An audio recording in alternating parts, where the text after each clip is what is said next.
Dieu soit glorifié. Amen. Nous relisons l'Écriture de Luc chapitre 11.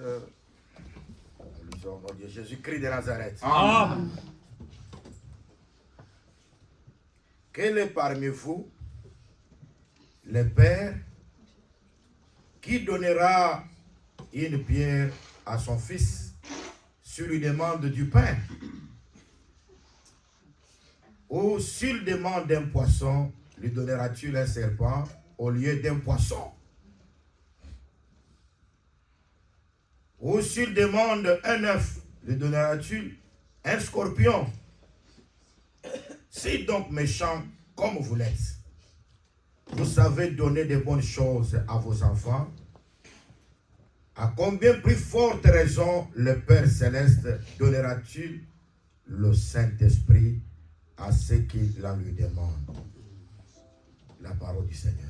Amen. J'aimerais seulement faire un relief à ces choses pour que nous puissions avoir l'idée de ce que nous prêchons. Nous avons dit que il y a 3 bonnes choses que le Père donne au Fils et les 3 mauvaises choses que le Père ne donne pas au Fils. Oui. Nous avons déclaré que un fils, c'est celui qui est sorti du Père. Et c'est un produit de non-choix. Et nous avons proclamé devant le peuple de Dieu que si tu es fils et que tu demandes, le Père honore ta prière. Amen. Nous avons dit ceci que Jésus, devant la tombe de Lazare, il a dit, Père, je te loue de ce que tu m'exauces souvent. C'est-à-dire, Jésus sait que le Père l'exauce souvent. Père, c'est-à-dire lui, il est le Fils. Je sais que tu m'exauces souvent. Donc, si tu es le Fils, le Père t'exaucera souvent. Amen. En d'autres termes, tu y auras la certitude de l'exaucement à tes prières. Amen. Dieu ne refuse pas à son Fils quand il lui demande quelque chose. Amen. J'aimerais te rassurer que si tu t'es séparé du mal, tu es fils. Amen. Parce qu'il est écrit que éloignez-vous de Babylone, que chacun se retire de Babylone et ne touchez pas à ce qui est impur. Vous serez pour moi de fils et de filles de l'Éternel. C'est-à-dire que pour que vous soyez des fils et des filles, vous devez vous éloigner de ce qui est impur. Parce que nous croyons que Dieu n'exauce pas le péché. Vous êtes là? Amen. C'est ça, non? Amen. Je peux lire, non? Jean chapitre 9, verset 31. Jean chapitre 9, verset 31. L'Écriture dit ceci. Vous êtes? Amen. Est-ce que je peux lire pour le peuple de Dieu? Amen. Vous êtes prêts pour écouter la parole? Amen. Jean chapitre 9, verset 31.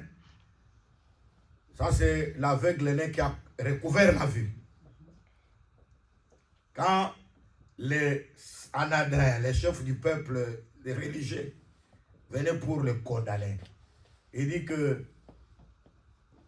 nous connaissons Moïse, mais nous ne savons pas d'où cette personne est sortie. Nous savons que c'est un pécheur. Donc pour les pharisiens, Jésus c'est un pécheur. Pourquoi? Parce que personne ne peut travailler les jours de sabbat, mais Jésus guérit les jours de sabbat. Donc pour eux, Jésus c'est un pécheur. Un blasphémateur. L'homme va dire, s'il est pécheur, moi je ne sais pas. Mais c'est que moi je sais, j'étais aveugle, maintenant je vois. Alors il leur dit au verset 31, il dit, nous savons.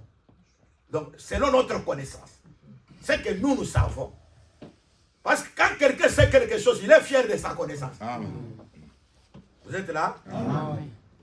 C'est comme quand nous sommes dans cette église et que nous répandons l'odeur de la connaissance de Christ en tout lieu, nous sommes fiers. Parce que si quelqu'un veut se glorifier, qu'il se glorifie dans le Seigneur. Amen.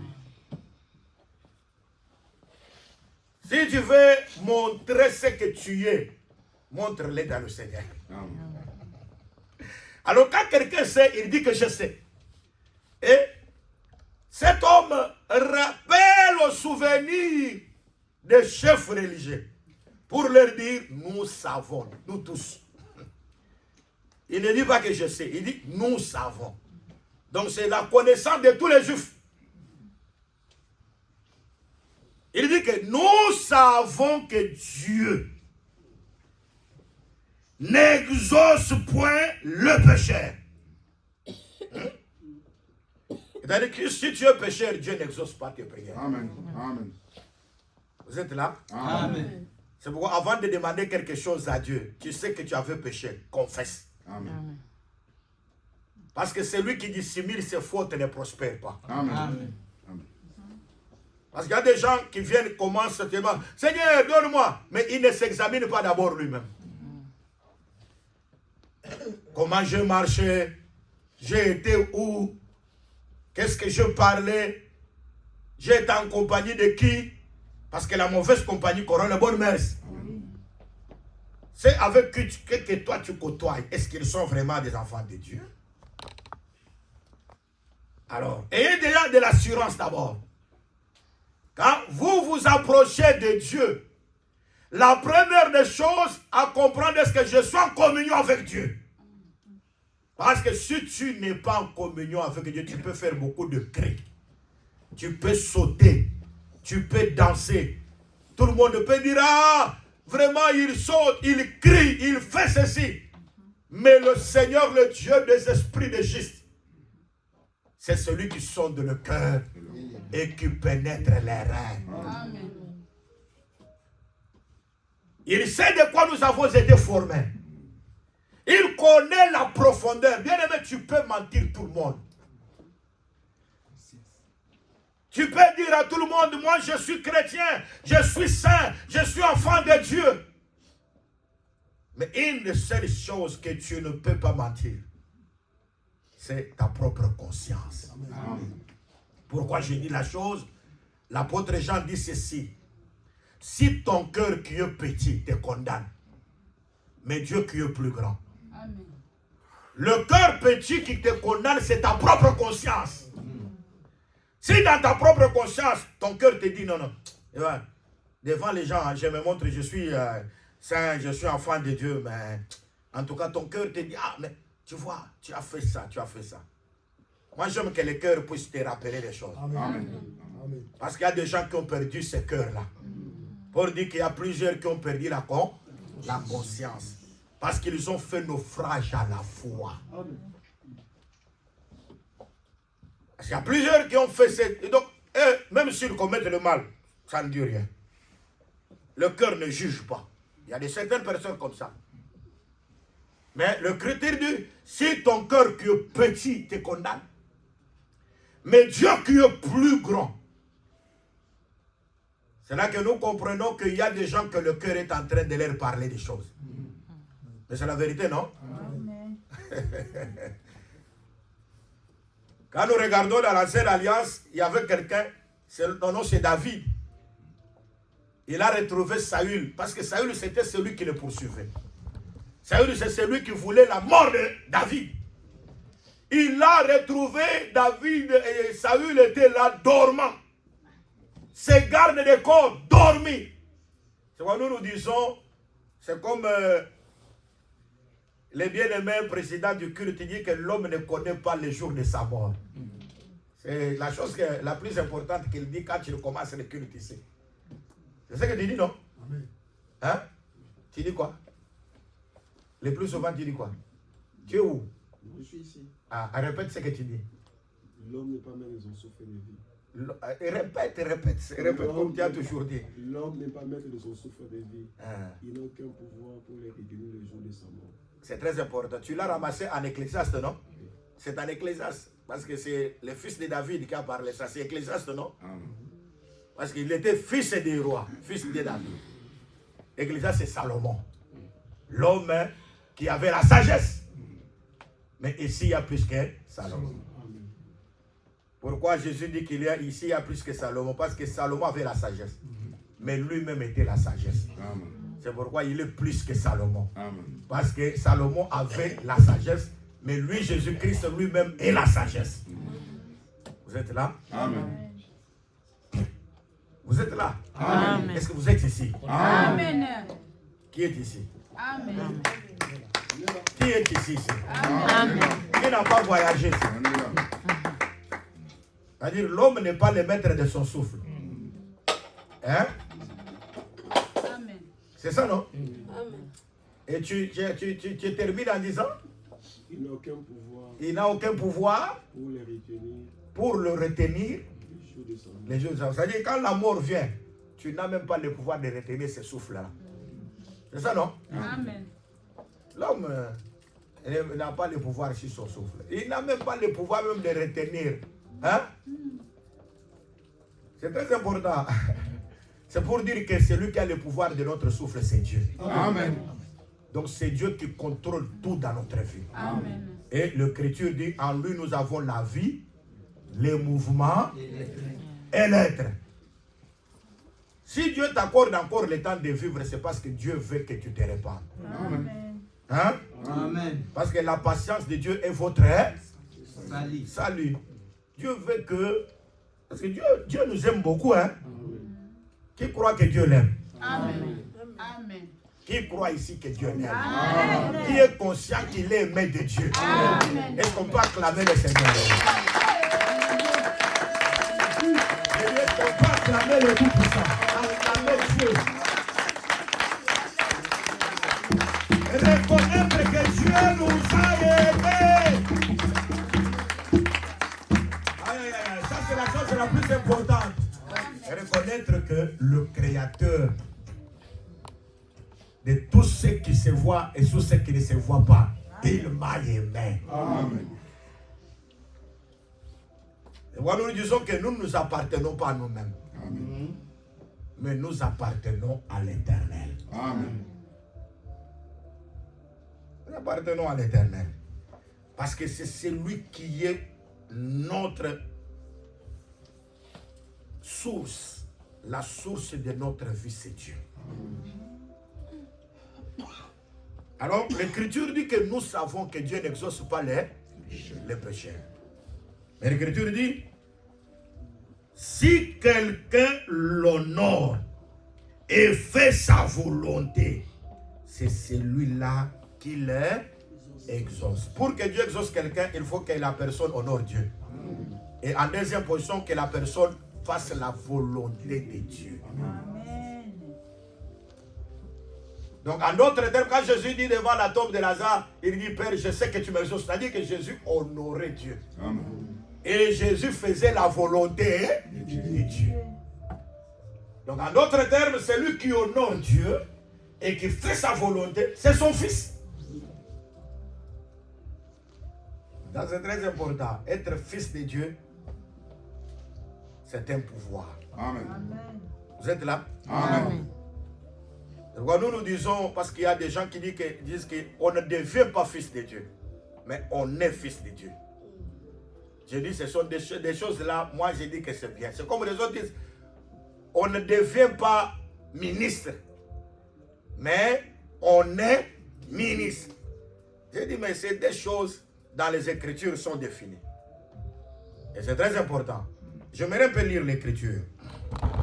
Jean. Jean chapitre 1er.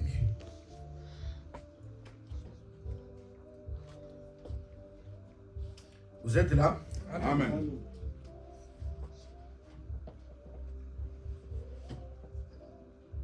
Je commence à lire à partir du verset 8e.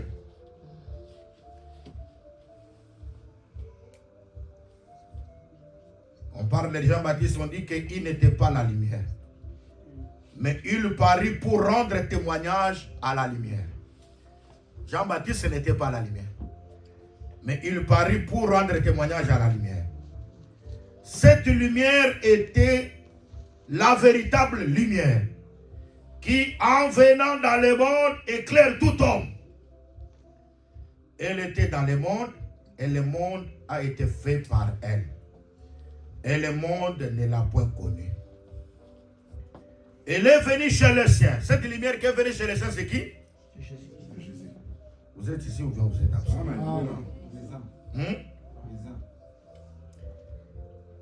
Elle est venue chez les siens et les siens ne l'ont point reçue. Ça veut dire quoi?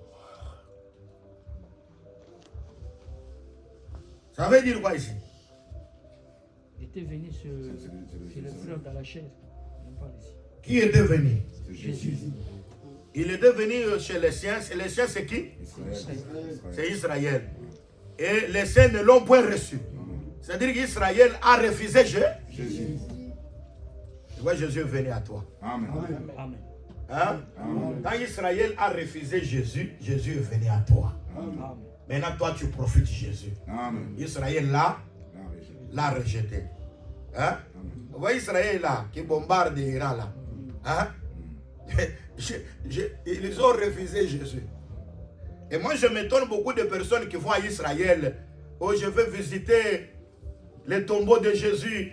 Je vais visiter la mer de Tibériade. Je vais aller visiter Capernaum. Je vais aller là-bas. Il y a des personnes qui font des visites comme ça, qui disent, je veux faire le pèlerinage. Il y a même des églises qui payent pour faire le pèlerinage en Israël. Et vous voyez des gens qui retournent et disent, j'ai amené l'huile d'olive. Cette huile ici, si tu fais ça, tu feras la puissance. Bien aimé dans le Seigneur, en Israël, c'est l'Ikabod. Amen. Amen. Amen. Amen. Amen. Tout ce que vous voyez en Israël, il y a l'Ikabod. Amen. Oh, je vais là rencontrer un rabbin. Le rabbin là, il m'a dit ça. Il a été avec moi au mur de lamentation. Là-bas, le mur de lamentation là, le seul qui est resté pour le temple qui a été détruit en l'an 70. Et l'autre côté, il y a une mosquée musulmane. Il se dispute croyant que Dieu est là-bas. Je veux dire en vérité, là-bas c'est Ikabod, il n'y a rien. Amen. Amen. Dieu est aujourd'hui dans son église. Amen. Parce qu'il a été dit, le royaume vous sera ôté. Amen. Et sera donné à une nation qui portera le fruit. Amen. La nation qui porte le fruit, c'est toi et moi. Amen. C'est l'église du Seigneur. Amen. Tu peux visiter le tombeau de Jésus. D'abord, je te dis que je t'informe. Un communiqué plus important. Amen. Le tombeau est vide. Amen. Amen. Quand les femmes étaient venues là-bas, l'ange leur a dit, pourquoi cherchez-vous d'entre les morts celui qui est vivant? Amen. Il n'est pas ici. Mais qu'est-ce que toi tu vas chercher là-bas? Amen. Parce qu'on a dit aux femmes qu'il n'est pas ici. Il vous précède en Galilée. Parce que Jésus précède toujours. Amen. Si vous voulez chercher Jésus, venez en Galilée. Or, si vous te trouvez en Galilée, Galilée était le territoire des gentils. Aïe, aïe, aïe. Amen. Vous êtes là? Amen. L'Écriture dit que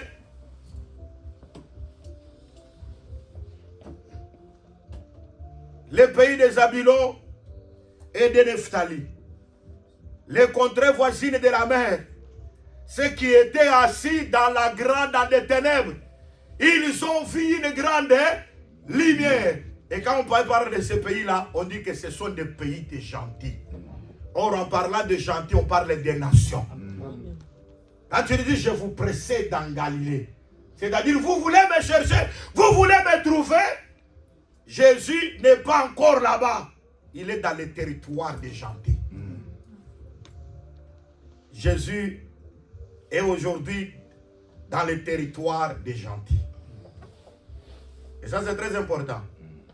Vous voyez, là où Jésus est, Jésus aujourd'hui, tu ne dois pas voir un peu le visage. Jésus, c'est la parole. Amen.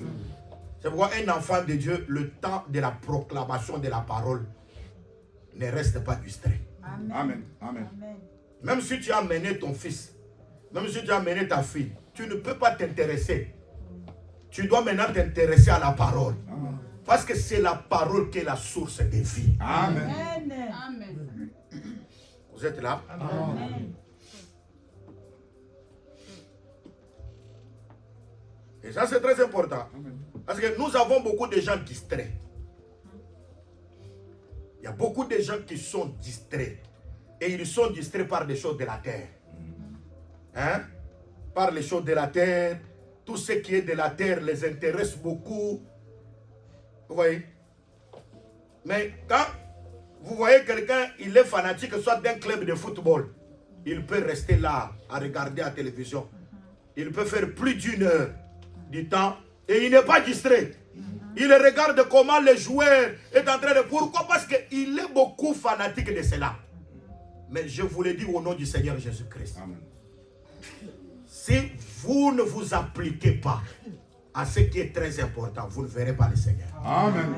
Amen. Parce que en dehors de cette vie, il y a la vie que le Seigneur nous a réservée à nous qui croyons à la parole. Amen. Amen. Pourquoi vous regardez que Jean et Pierre, ils venaient à la porte là. Ils ont trouvé un paralytique, non? Qui leur demandait l'aumône. Donnez-moi. Qu'est-ce qu'ils ont dit? Regardez-nous. C'est-à-dire, si vous voulez que vous écoutez Jésus, regardez celui qui t'annonce Jésus. Amen. Amen. On ne peut pas quelqu'un, je prêche ici, toi tu regardes, les yeux sont fixés sur ton téléphone, les yeux sont fixés à côté, à droite. Non, non, quand on prêche d'abord, regarde celui qui te prêche. Amen. Amen. Donc fixe les regards, celui qui prêche, pour que tu écoutes ce qu'il prêche. Amen. Parce que le salut est dans cela. Amen. Je vous le dis de tout mon cœur, les hypocrites n'hériteront pas le royaume. Amen. Parce qu'il y a des gens, on prêche, ils les regardent. Lui, il observe toujours les mouvements. Il le regarde. Donc, la présence du royaume n'est pas constante dans sa vie. Et je vous le dis de tout mon cœur, que la vie éternelle n'est pas pour tout le monde. Amen. Il y a des gens qui s'intéressent aux futilités.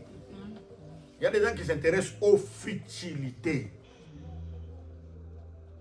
Mais je vous le dis et je le déclare, vanité de vanité. Tout ce que nous voyons sur la terre ici, c'est la poursuite du vent. Amen. Si nous nous fixons sur le Seigneur Jésus-Christ, nous avons de l'avantage. Et je le répète, en Israël aujourd'hui, il n'y a rien. Amen. L'huile là qu'ils vendent là, il n'y a pas Dieu dans cette huile-là. Amen. Amen. Amen. Ils disent, oh, c'est l'huile d'onction. Mais l'huile d'onction, même en Israël, Moïse ne l'avait pas composée comme ça. Pourquoi? Parce qu'il fallait qu'on apporte 5 arbres aromatiques. Vous êtes là? Amen. Les 5 arbres aromatiques, ils devaient être joints ensemble. Et selon le cycle du sanctuaire. Et cela devait être fabriqué, que ça devienne une huile qu'on appelle l'huile d'onction. Et cette huile-là ne pouvait jamais être appliquée sur un étranger. Amen. Et ça, c'est très important. L'huile d'onction, si tu es un étranger, l'huile-là ne sera pas sur toi. Parce que si on l'applique sur un étranger, c'est la mort. Il y avait 5 arbres aromatiques. Il y avait le roseau aromatique, cinnamon aromatique, l'acacier, il y avait la myrrhe, et il y avait aussi l'huile d'olive. Donc ce sont les 5 arbres aromatiques. Mais aujourd'hui, ce que les gens utilisent, c'est seulement l'huile d'olive. Alors, il faut leur demander, l'acacier, ça se trouve où? Cinnamon aromatique, ça se retrouve où? Roseau aromatique, ça se retrouve où? La myrrhe, ça se retrouve où? Pour que ça soit l'huile d'onction, il faut que les 5 arbres aromatiques soient là. Si les 4 arbres ne sont pas là, ce n'est pas l'huile d'onction. Maintenant, vous utilisez l'huile d'olive. Vous dites que c'est l'huile d'onction. Où sont partis les 4 arbres?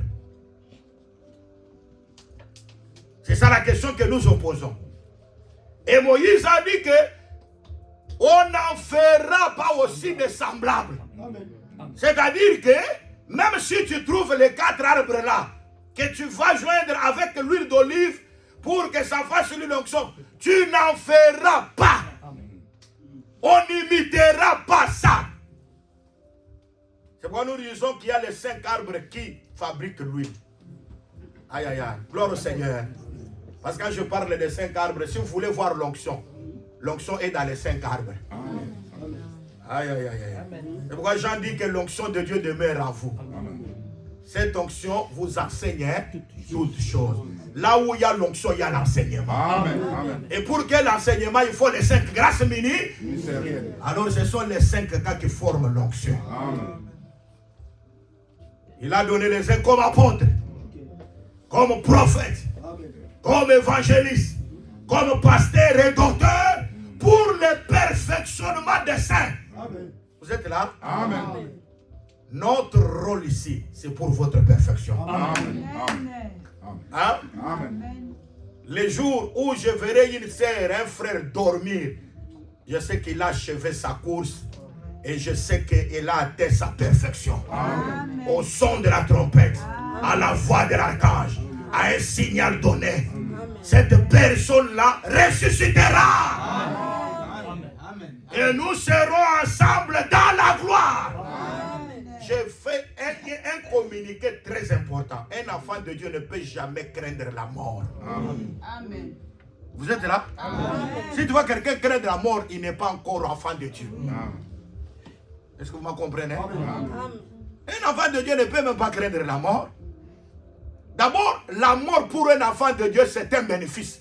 C'est un gain. Qui peut faire le commerce et refuser ça? C'est ça le problème.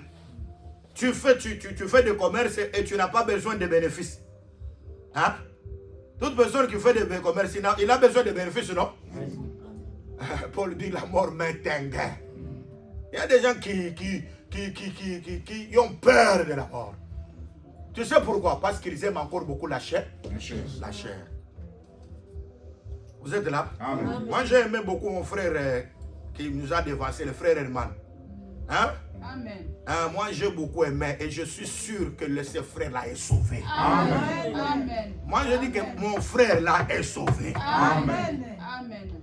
Et ça c'est très important. J'ai constaté dans la vie du frère, il ne voulait pas être distrait par la télévision.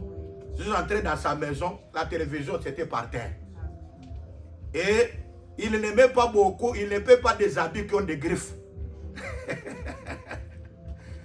Et le frère n'utilisait même pas le parfum parce que dans le monde, il a fallu utiliser le parfum, séduisait les filles. Et lui, quand il est venu dans la voie, il a dit que non, même si ce n'est pas un ordre, parce qu'on ne discute pas sur les opinions. Un assentiment d'une conviction par le Saint-Esprit. Moi, je l'exauce. Je le respecte. Amen. Amen.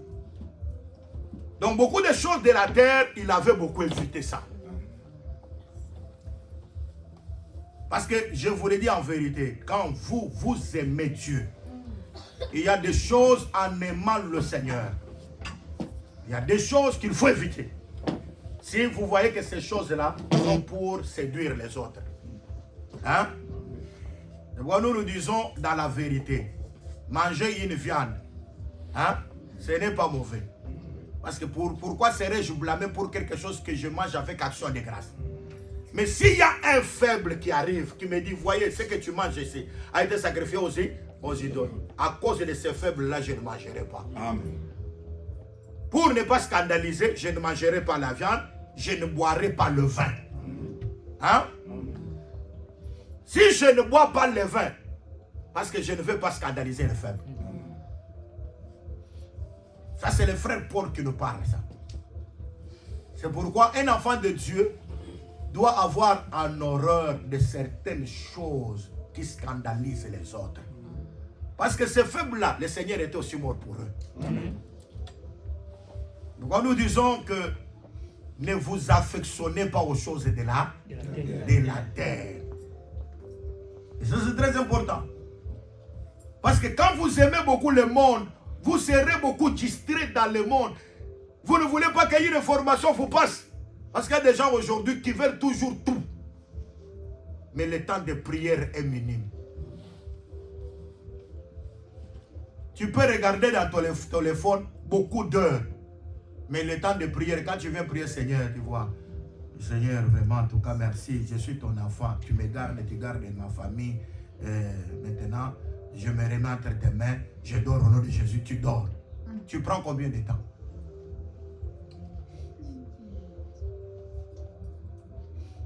Les choses de Dieu, tu donnes combien de temps dans les choses de Dieu?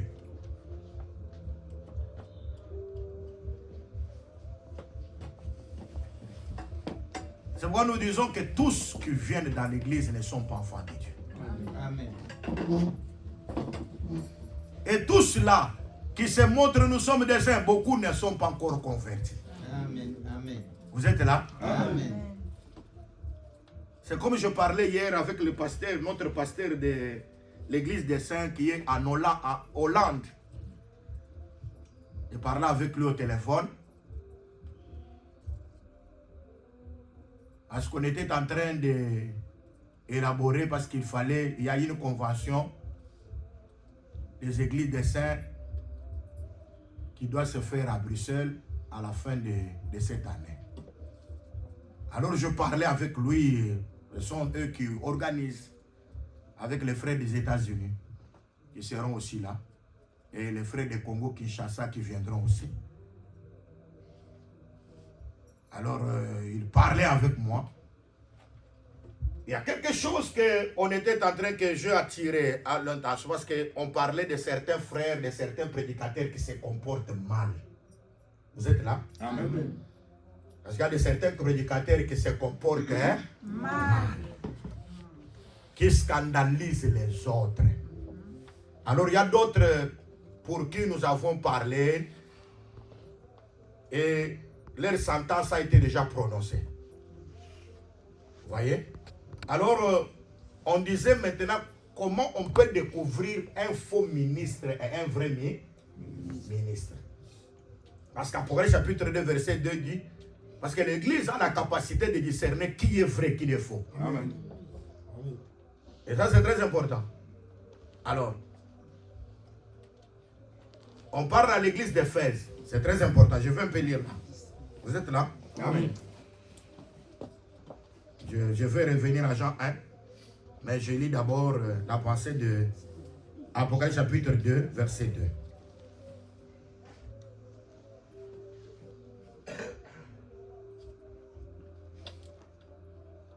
Donc, écrit à l'ange de l'église d'Éphèse.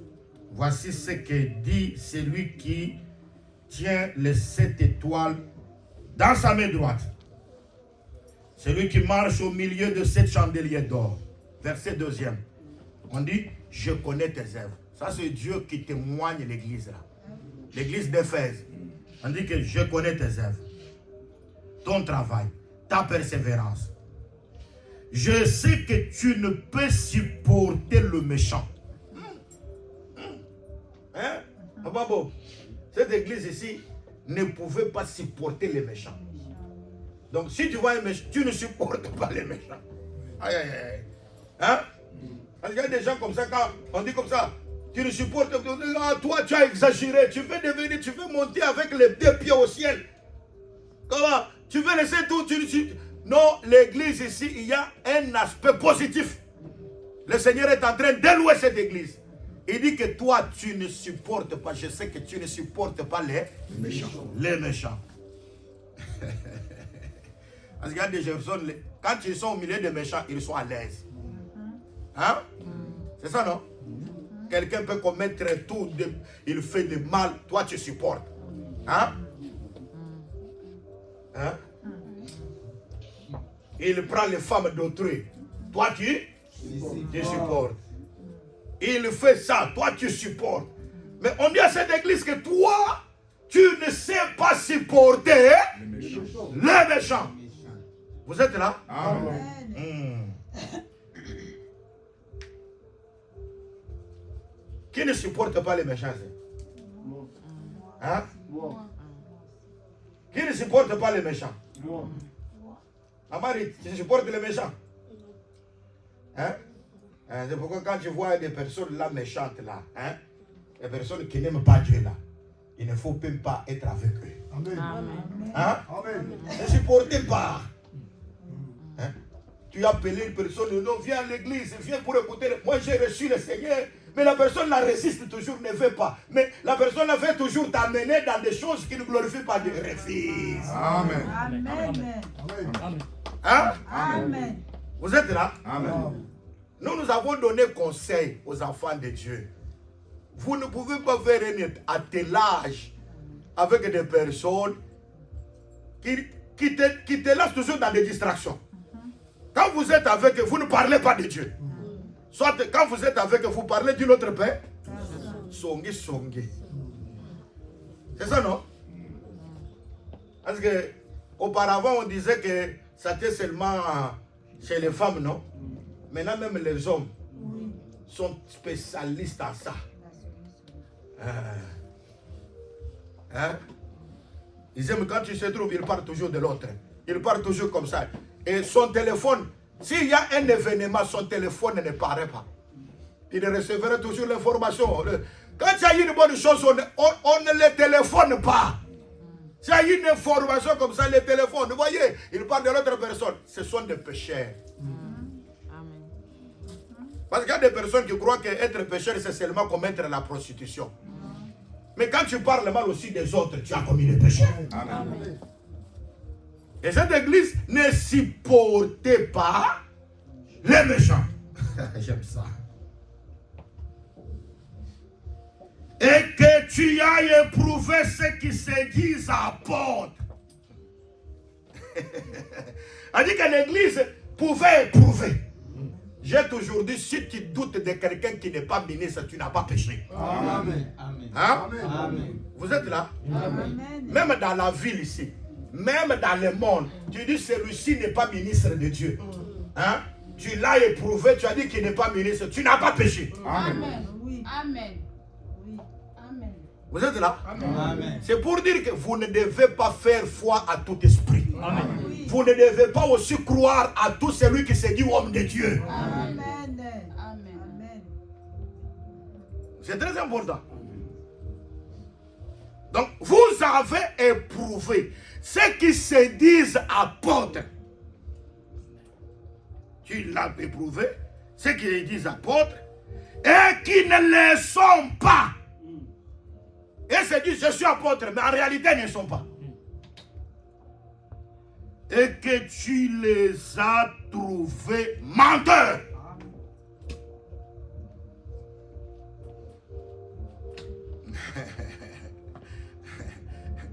Donc, c'est-à-dire que cette église avait la capacité de dire que celui-ci n'est pas un vrai apôtre. C'était pas un menteur. Hein? En d'autres termes, on dit qu'il n'est pas ministre.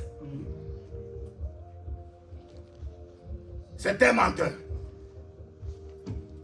Alors, nous avons dit avec lui, nous avons comment on peut maintenant éprouver et connaître que celui-ci c'est un faux. Hein?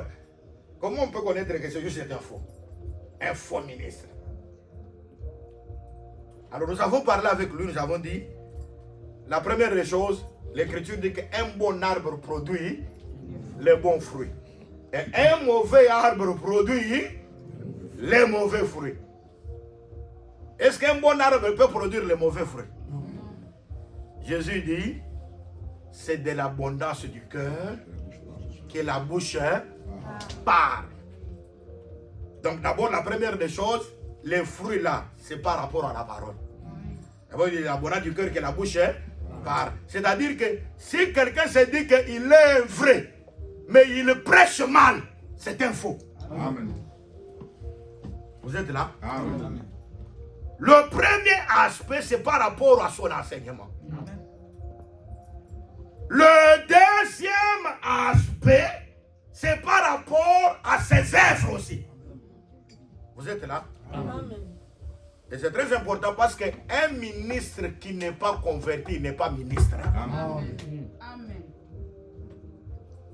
Jésus dit ceci, Pierre, Satan vous a réclamé vous tous, pour vous cribler comme les froment. Donc Satan a réclamé vous tous, pour cribler comme les froment. Mais moi Jésus, j'ai prié pour toi Pierre, pour que tu ne défailles pas.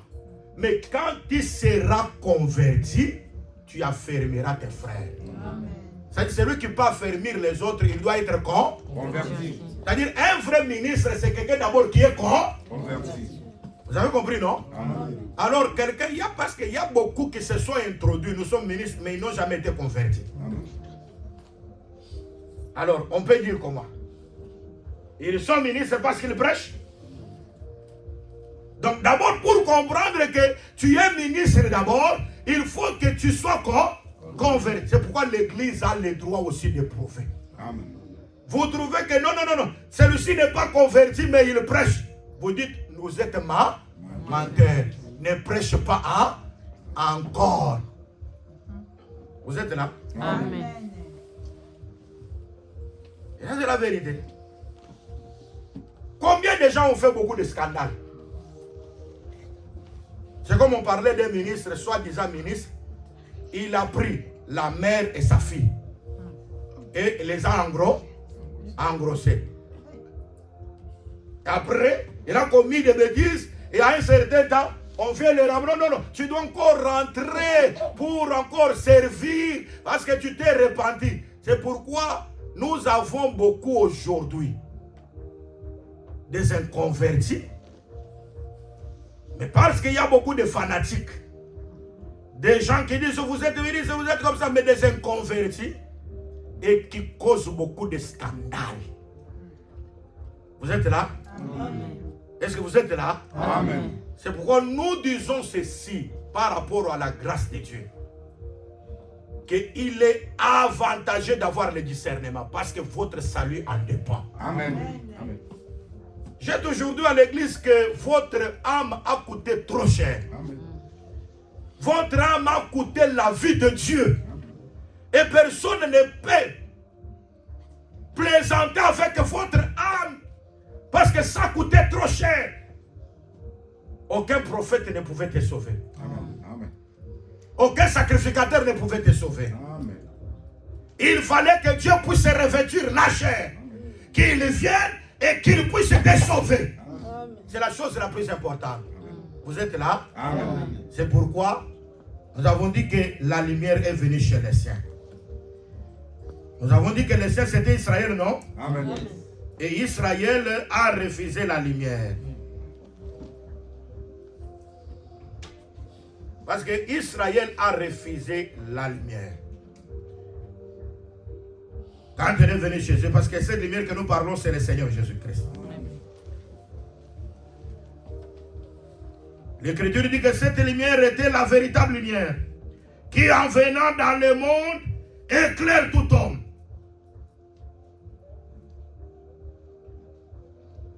Elle est venue chez les siens et les siens ne l'ont point reçue. Verset 12e. Mais à tous ceux qui l'ont reçu, à tous ceux qui croient en son nom, et leur a donné le pouvoir de devenir enfant de Dieu.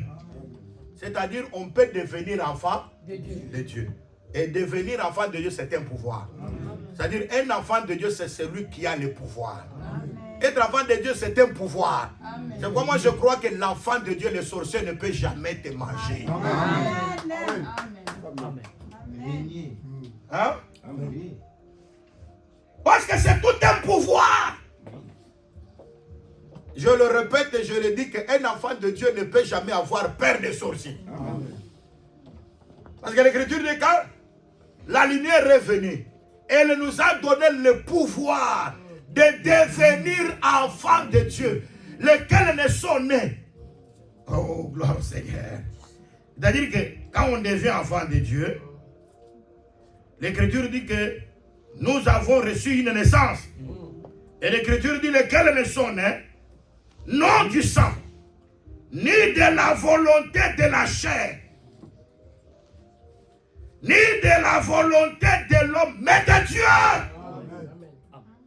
Donc vous êtes enfant de Dieu par la volonté de Dieu. Amen. Donc avant la fondation du monde, Dieu te connaissait. Amen. Dieu t'a mis à l'écart. Dieu t'a fait démontrer Christ pour que tu deviennes enfant de Dieu. Amen. On devient enfant de Dieu. On est aussi enfant de Dieu. Amen. Parce qu'avant que nous étions sur la terre, quand le Seigneur mettait la pierre angulaire, nous étions là. Amen. Nous étions autour de Dieu. Et nous avons été manifestés. Et la manifestation, c'est lorsque nous croyons à la parole. Alors nous devenons aussi enfants de Dieu. C'est très important. C'est comme je disais que Dieu nous connaissait ministres avant la fondation du monde. Parce qu'il y a des autres qui négligent l'imposition des mains. Vous voyez, j'ai été déjà ministre. On ne peut pas m'imposer les mains. Vous regardez que les personnes là, ce sont des gens qui courent trop mal. Ils utilisent les versets de Jérémie. Allons. Jérémie vient. Nous appelons parce que dans cette marche, Jérémie doit venir. Amen. Aïe, aïe, aïe, aïe. Parce que c'est une marche que nous marchons avec les témoins. Amen. Prenons Jérémie.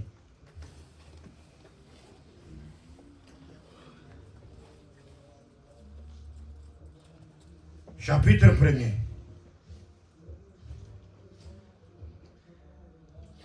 Je commence le verset 4e.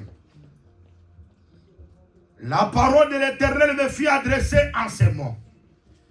Avant que je t'eusse formé dans le ventre de ta mère, je te connaissais. Ça, c'est une connaissance avant le temps. Avant que tu entres dans le sein de ta mère, Dieu te connaissait. Amen. Hein? Dieu parle à Jérémie. Il dit qu'avant que je t'eusse formé, dans le ventre de ta mère, je te connaissais. Et avant que tu fasses sortir de son sein, je t'avais consacré. Et je t'avais établi prophète des nations.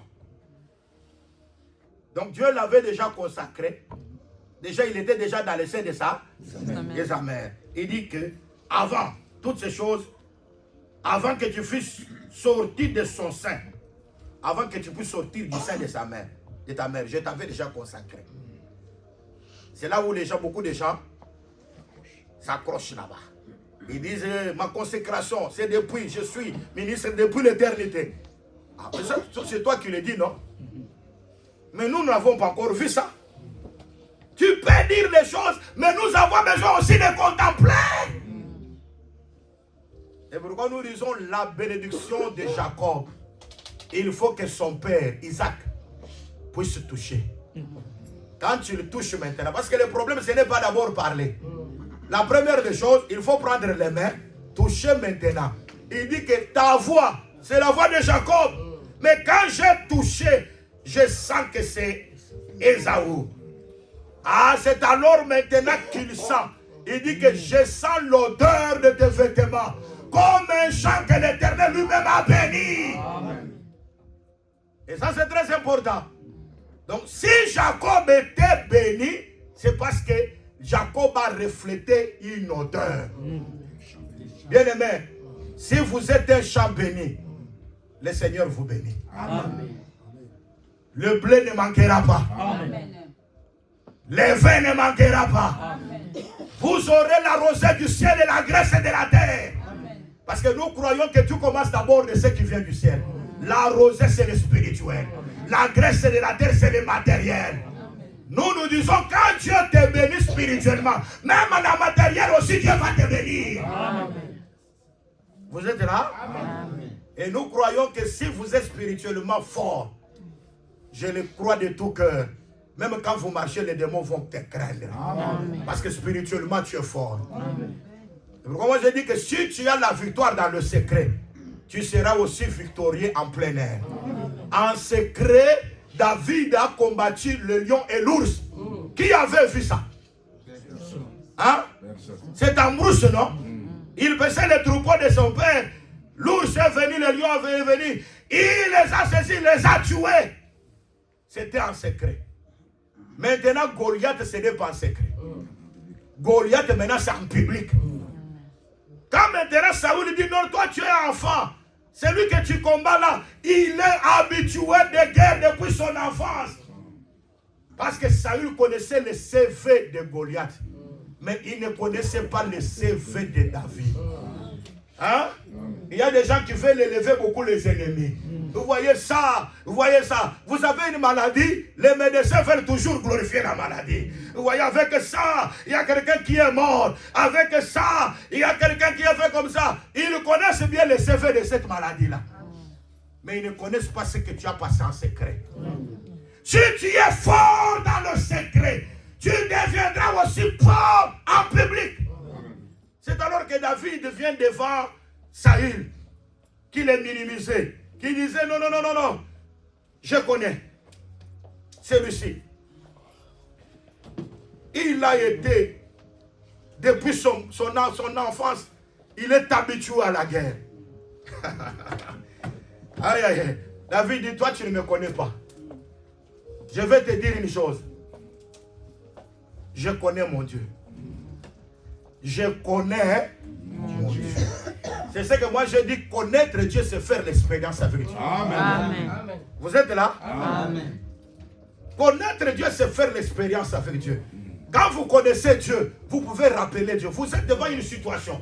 Vous rappelez Dieu, regarde ce que tu as fait avec moi hier. Amen. Comme tu as fait avec moi hier, tu feras aussi avec moi aujourd'hui. Amen.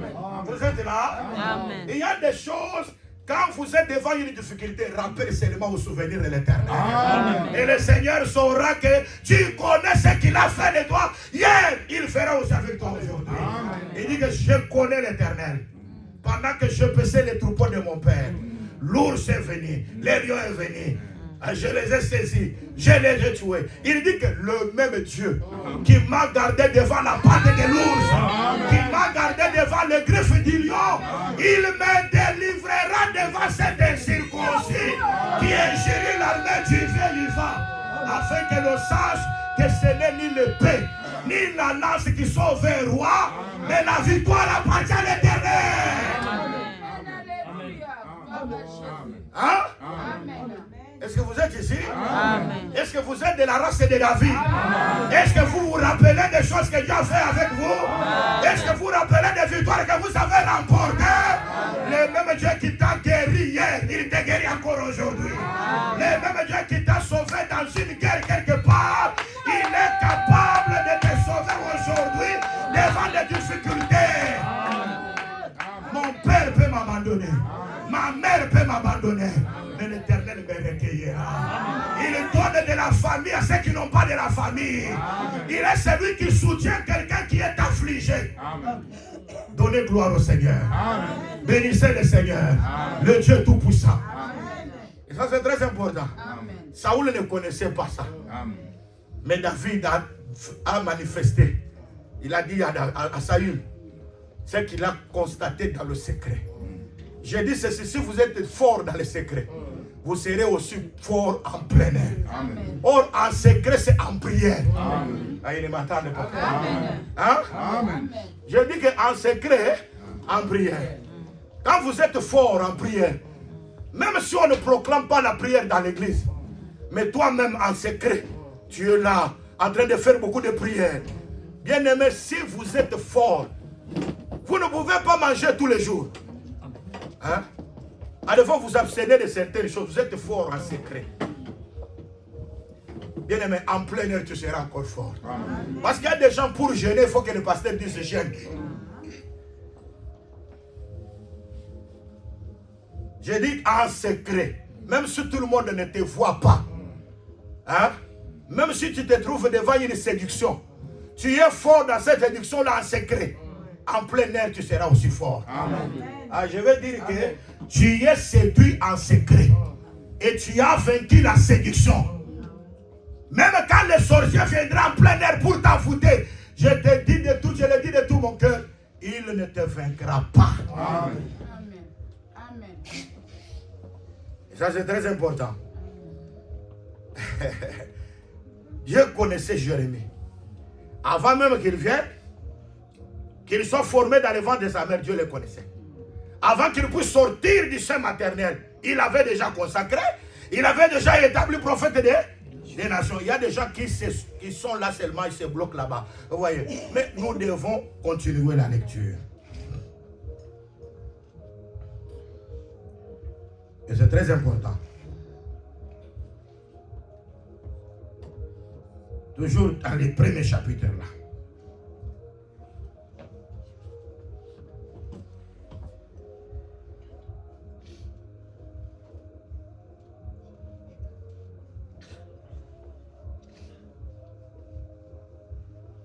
Verset 18, vous êtes? Amen. Nous sommes maintenant au verset 18. Parce que dans les versets que nous avons lus précédemment, ça sont des choses qui se sont passées dans les ventres. Dieu l'avait déjà établi quand tu sors du sein maternel. Hein? Dieu l'établit déjà prophète des nations. Mais verset 18e, qu'est-ce que l'Écriture dit? Vous êtes? Amen. Voici. Voici maintenant, c'est maintenant. Hein? Il dit voici. Je t'établis en séjour sur tout le pays comme une ville forte, une colonne de fer, un mur d'airain, contre les rois de Juda, contre ses chefs, contre ses sacrificateurs et contre le peuple du pays. Ils te feront la guerre, mais ils ne te vaincront pas, car je suis avec toi pour te délivrer, Dieu l'Éternel. Il dit voici, je t'établis. Il a été établi prophète des nations. Ça c'est la préscience. Mais maintenant dans le temps il dit voici aujourd'hui. C'est pour dire que ce qui a été c'est ce qui est. Dieu ramène seulement que ce qui a été. C'est là que nous comprenons que si tu étais connu de Dieu avant la fondation du monde, dans le temps aussi il faut que Dieu t'établisse. Amen. Il faut que les gens voient ce que tu es et qu'ils confirment cela. C'est la chose la plus importante. Vous regardez que Josué marchait toujours avec Moïse, non? Quand Moïse, Dieu le récupère, il dit à Moïse, tu imposeras les mains sur Josué pour qu'il participe à ta dignité. Parce que si on n'impose pas les mains, Josué ne participera pas à la dignité. C'est bon, vous voyez que on peut être là, on voit que tu as quelque chose de Dieu en toi. Mais il y aura le temps où on imposera les mains pour que tu puisses partir à la dignité. Parce que le sacerdoce, c'est une dignité. Amen. Amen. Le sacerdoce, c'est une dignité.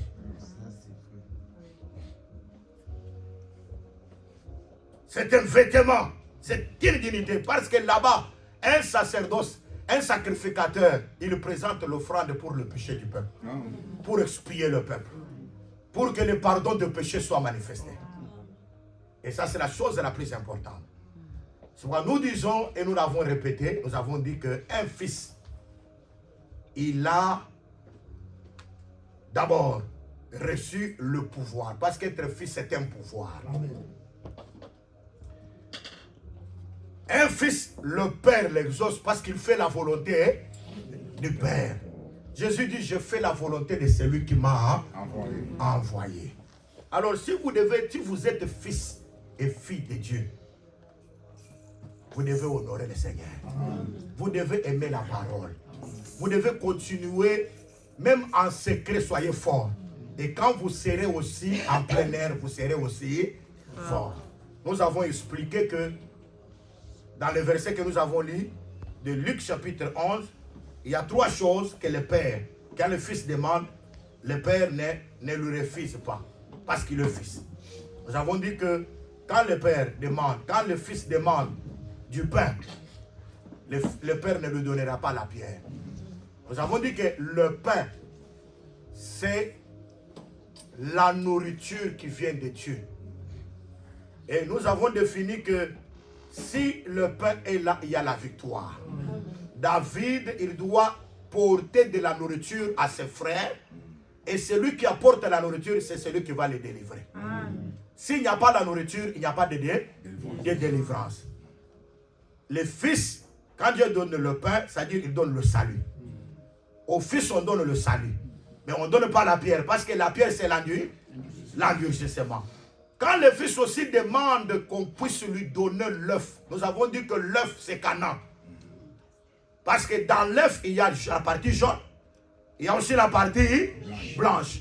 Nous avons dit que Job chapitre 6, verset 6, Job dans des souffrances, il a dit que maintenant ma vie est devenue comme le blanc de l'œuf qui n'a pas de la sève, qui n'a pas du sel. La saveur n'est pas là. Donc c'est pour dire tout simplement que la partie blanche de l'œuf, c'est la partie de souffrance. Vous êtes là? C'est pourquoi le frère Paul dit que Dieu nous a fait grâce. Non pas seulement de croire en lui, mais de souffrir aussi pour lui. L'enfant de Dieu accepte aussi des souffrances. Parce qu'après la souffrance, Dieu t'élèvera. Qui croit que Dieu va l'élever? Après tous les moments de souffrance, Dieu nous élèvera. Et pourquoi Dieu, quand on nous demande de l'œuf, il nous donne l'œuf. Parce que dans l'œuf, il y a la partie blanche, il y a aussi la partie jaune.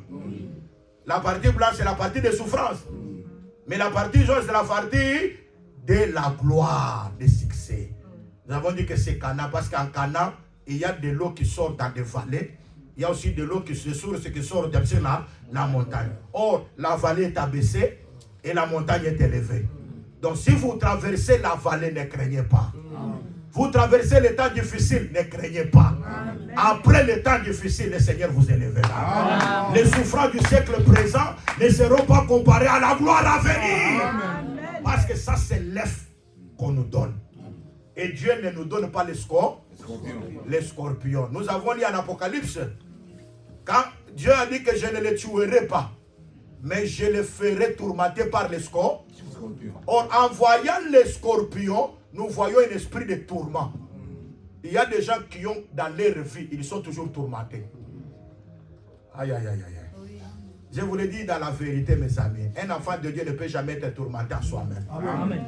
En d'autres termes, quand je parle de tourment, je parle des inquiétudes. Même si je traverse la vallée de la mort, je ne crains aucun mal. Amen. Amen. Amen. Amen. Même quand tout ne marche pas, je sais que Dieu est avec moi. Amen. Et nous avons dit que le scorpion, il ne mord pas par devant. Il mord par la queue. C'est pour dire que c'est Amalek qui attaque par les derrière. Parce que c'est l'esprit des scorpions. Vous voyez? Parce que l'Écriture dit que je vous donnerai l'autorité de marcher sur les serpents et sur les scorpions. Les serpents attaquent par le devant. Ah, il ne m'attend pas. Mais les scorpions attaquent par le derrière. Dieu veut te dire que tous les ennemis qui viendront avant, tu auras l'autorité sur eux. Même ceux qui viendront en arrière, tu auras aussi l'autorité sur eux. Vous êtes là? Est-ce que vous attaquez aussi les serpents? Ce sont des ennemis que vous connaissez. Vous attaquez aussi les scorpions? Ce sont des ennemis que vous ne connaissez pas. Nous avons des ennemis que nous connaissons. Nous avons aussi des ennemis que nous ne connaissons pas. Mais Dieu vous a donné l'autorité de marcher sur eux tous. Aucun de ces ennemis ne vous triomphera. Que ce soit ceux qui viennent, que vous connaissez, même ceux que vous ne connaissez pas. Même ceux qui citent votre nom dans le village. Tu ne les connais pas. Ils te répéteront à travers ton ADN. Mais ils ne te verront pas. Parce que Dieu t'a donné la supériorité sur les serpents et sur les scorpions. Gloire au Seigneur. Ils sont arrivés à Rephidim. Les scorpions sont venus, les Amalek. Vous êtes là? Il faut tuer les Amalek. Moi j'ai toujours dit que Saoul, on lui a dit l'erreur de Saoul, on dit tue Amalek. Lui il a épargné Amalek. Quand tu épargnes Amalek, Amalek te tuera. Amen. Tu es là? Ah. Mais c'est un Amalécite qui vient parler à David. Je le voyais, il était en train d'avoir des jeux de vertige. Je viens m'achever, je l'ai achevé. Il a dit, toi Amalek, tu as porté la main sur les mains de l'Éternel. Toi aussi tu dois mourir. Pourquoi Amalek est venu achever Saoul? C'est parce que Saoul avait épargné Amalek. J'ai dit, si tu épargnes Amalek, Amalek te tuera. Amalek, je parle, c'est le péché. Si tu épargnes le péché, c'est le péché qui te tuera. J'ai dit que c'est ton péché qui te châtiera. C'est ton iniquité qui te poursuivra. Beaucoup de gens, ils croient que Dieu m'a châtié, Dieu m'a fait. C'est Dieu, c'est ton iniquité, ton péché là qui te poursuivra. Dieu est en train de te maltraiter. C'est pourquoi si tu veux souffrir, souffre comme un chrétien. Ne souffre pas comme un malfaiteur. Ne souffre pas comme s'ingérant dans les affaires d'autrui. Vous êtes là? Vous avez compris les serpents et les scorpions, non? C'est pourquoi quand on vous amène les scorpions, c'est pour vous tourmenter. Il y a des gens, toute leur vie est tourment. Ils n'ont jamais eu la paix. Parce que les scorpions sont entrés dans leur vie. Vous êtes là? Amen. C'est pourquoi à partir d'aujourd'hui, chassez les scorpions. Pour que ces esprits de tourment puissent quitter. Et que vous soyez libres au nom de Jésus. Amen. Je dis que vous soyez libres au nom de Jésus-Christ. Que la grâce de Dieu soit sur toi au nom de Jésus. Amen. Que l'esprit de tourment te quitte. Et que tu sois libre au nom de Jésus. Amen. Le Père ne te donne pas les scorpions. Mais il te donne l'œuf. Vous êtes là? Amen. Et si vous demandez du poisson, hein? Quand je parle des poissons, je parle de l'incorruptibilité. Hein? Et c'est très important parce que le tabernacle a été fait avec les poissons. Le dauphin, c'est le poisson. Or, quand tu demandes les poissons, tu demandes le tabernacle. Or, le tabernacle, c'est un corps de refuge.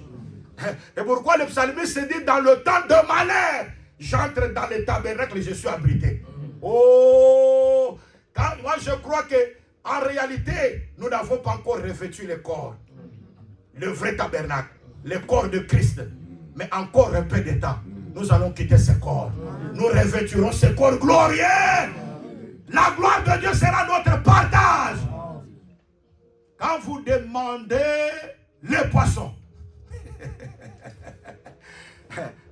Dieu ne te donnera pas le serpent. Parce que le serpent, c'est la séduction. Amen. Comme Ève a été séduite par les serpents. Je ne veux pas que vous aussi, vous soyez aussi séduits. Et que vous soyez détournés de la simplicité de Christ. Parce que la simplicité de Christ, Dieu Tout-Puissant, il est devenu simple pour sauver ta vie. Amen. Il a revêtu un corps. Ça, c'est la simplicité de Dieu. Pour que toi, tu sois sauvé. Et quand toi, tu es sauvé, le serpent ne te séduira pas. Amen. Quand je parle de la séduction, ce sont les faux enseignements. Amen. Toutes ces séductions que nous sommes en train de voir dans ce monde n'entrera pas chez toi. Amen. Parce que toi, tu es de Dieu. Amen. Vous êtes là? Amen. Toi, tu ne peux pas entrer dans n'importe quelle confession. Parce que toi, tu es le Fils. Amen. Le Père ne te donnera pas le serpent. Amen. Mais il te donnera le poisson. Gloire au Seigneur. Parce que toi, tu es Jonas. Même si tu es dans le ventre du poisson, le poisson te gardera pour te faire sortir afin que tu voies le temple.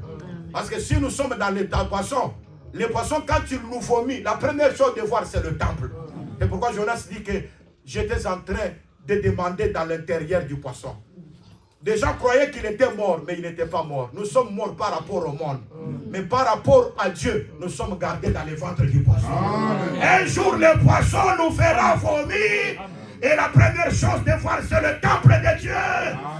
Oh, bien-aimé, je suis convaincu, soit toi tu meurs. Hein? Les gens veulent que tu es mort. Tu n'es pas mort. Amen. Tu es gardé par le Seigneur. Amen. Et un jour, tu verras le temple de Dieu. Amen. Parce que tu seras en présence du royaume. Amen. Tu seras devant le trône de Dieu. Bien-aimés, réjouissez-vous dans le Seigneur. Amen. Parce que le Seigneur nous préserve de tout mal. Amen. Nous préserve de la séduction. Pour que nous soyons heureux devant sa présence. C'est pourquoi il dit, méchants que vous êtes, vous savez donner les bonnes choses à vos enfants. S'ils vous en demandent. Mais à combien plus forte raison votre Père qui est dans le ciel ne saura pas donner le Saint-Esprit. Bien aimé, avoir le Saint-Esprit, c'est un cadeau du ciel. Amen. Un enfant de Dieu doit avoir le Saint-Esprit. Vous avez été baptisé du Saint-Esprit. Quelqu'un qui a le Saint-Esprit, avant de faire quoi que ce soit, il doit consulter le Saint-Esprit. Parce que ceux qui sont conduits par l'Esprit sont fils de Dieu. Pour être fils de Dieu, il faut être conduit par l'Esprit. Vous êtes là? C'est pourquoi moi je dis que les serviteurs les plus anciens dans la maison d'Abraham, ils doivent conduire Rebecca. Hein? Avant que Rebecca connaisse le mari, on lui a déjà donné tout. L'aspect de l'homme. Il a déjà cette connaissance-là. Il a la connaissance de la maison d'Abraham. Moi j'aime. Parce que les serviteurs les plus anciens ne parlent pas de lui-même. Hein? Jésus a dit quand tu viendras, il ne parlera pas de lui. Si tu vois un prophète, il s'installe dans les Écritures, il n'est pas de Dieu. Un prophète de Dieu ne parle pas de lui-même. mais il parle de celui qui l'a envoyé. Amen. Les serviteurs les plus anciens, il a conduit, il a parlé d'Abraham, il a parlé d'Isaac. Parce que les serviteurs les plus anciens parlent du Père et du Fils. Si quelqu'un ne demeure pas dans cette doctrine, il n'a pas le Père, il n'a pas le Fils. À la loi, si l'on ne parle pas ainsi, il n'y aura pas l'aurore pour le peuple. C'est pourquoi nous disons que les serviteurs les plus anciens, il est là, il conduit Rebecca. Alors maintenant, ils arrivent. Rebecca demande qui est celui-là? Il dit que c'est mon Seigneur. Rebecca prend le voile et se couvre la tête pour dire je n'appartiens pas à moi-même maintenant. Le voile là, j'appartiens à quelqu'un. Il y a quelqu'un qui doit dominer sur moi. Il y a quelqu'un qui doit planifier tout pour moi. Gloire au Seigneur. Quand Isaac prend Rebecca, il va l'installer où? Dans la tente de Sarah. Vous voyez, non? C'est pourquoi moi j'ai dit que cette tente-là, c'est appartenait à Sarah et à son père. Hein? Lui aussi, quand il prend la femme, il la met dans la tente. C'est-à-dire la maison de son père devient la maison du fils. La même maison de la mère devient aussi. Et l'Écriture dit que Rebecca doit consoler qui? Isaac. Vous êtes là? Amen. Moi j'ai toujours dit la femme doit être une consolation pour l'homme. Amen. Une femme qui trouble l'homme n'est pas une bonne femme. Amen. Et la femme doit remplacer la mère de Marie. Oui, je suis ta mère. Oui, tu es ma mère. Donc, si tu veux vivre bien avec ton mari, considère ton mari comme ton fils. Que Dieu bénisse sa parole. Amen.